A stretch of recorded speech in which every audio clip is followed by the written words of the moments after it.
भारत को नया राष्ट्रपति मिल चुका है, अब बारी उपराष्ट्रपति की है।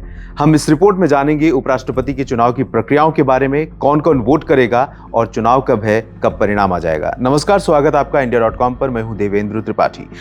राष्ट्रपति चुनाव के बाद उपराष्ट्रपति चुनाव के लिए एनडीए की तरफ से जगदीप धनखड़ उम्मीदवार हैं, जिनके जीतने की संभावनाएं जाहिर तौर पर बहुत प्रबल हैं। और विपक्ष की तरफ से मार्गरेट अल्वा, जो कि कांग्रेस की पूर्व नेता हैं, कई राज्यों में राज्यपाल रह चुकी हैं, वो उम्मीदवार हैं। इस बार क्या समीकरण है उपराष्ट्रपति चुनाव के लिए, आपको संक्षेप में बता दें कि उपराष्ट्रपति चुनाव के लिए संसद के दोनों सदनों यानी लोकसभा और राज्यसभा के सदस्य मतदाता होते हैं, दोनों वोट करते हैं। और अगर हम समीकरण समझने की कोशिश करें, यानी एनडीए के पक्ष में, एनडीए के उम्मीदवार के पक्ष में कितने वोटर नजर आ रहे हैं और विपक्ष के पक्ष में कितने उम्मीदवार नजर आ रहे हैं, तो पलड़ा एनडीए का ही भारी नजर आ रहा है। ऊपर से एक और घात लग गई है विपक्ष में। टीएमसी ने साफ मना कर दिया है इस मतदान में, इस चुनाव में भाग लेने के लिए। तो आइए समझते हैं पूरा समीकरण क्या है, कितने लोग वोट कर सकते हैं, कितने वोटर्स हैं और कितने वोटर्स एनडीए के पक्ष में हैं, कितने वोटर्स विपक्ष की तरफ दिखाई दे रहे हैं।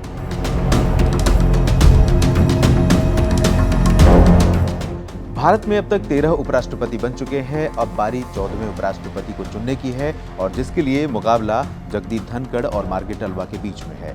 संसद के दोनों सदनों लोकसभा और राज्यसभा के सभी सदस्य वाइस प्रेसिडेंट को चुनते हैं। वर्तमान में लोकसभा और राज्यसभा की कुल 8 सीटें खाली हैं, तो बाकी बचे 780 सदस्यों द्वारा उपराष्ट्रपति का चुनाव किया जाना है। अब हम समीकरण को समझते हैं। एनडीए की लोकसभा में 350 सीटें हैं और राज्यसभा में 118 सीटें हैं। तो इस तरह से एनडीए का कुल नंबर बैठता है 468, जबकि विपक्ष के पास दोनों सदनों में कुल 312 सदस्यों की संख्या है।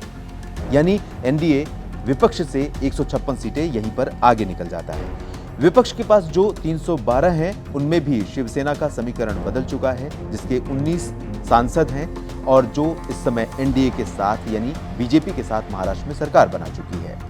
टीएमसी ने साफ कर दिया है कि वो उपराष्ट्रपति चुनाव में हिस्सा नहीं लेगी, जिसके पास 23 एमपी हैं। इन दोनों दलों के अगर नंबर मिला लें तो 42 होते हैं और इस तरह से विपक्ष घटकर 270 पर आ जाता है। इसमें भी अगर कुछ पार्टियों या नेताओं ने क्रॉस वोटिंग कर दी तो जीत और हार का अंतर और बड़ा हो जाएगा, जैसा कि हमने राष्ट्रपति द्रौपदी मुर्मू के चुनाव के दौरान देखा था, जिसमें ओडिशा के कांग्रेस विधायकों ने मुर्मू के पक्ष में मतदान किया था।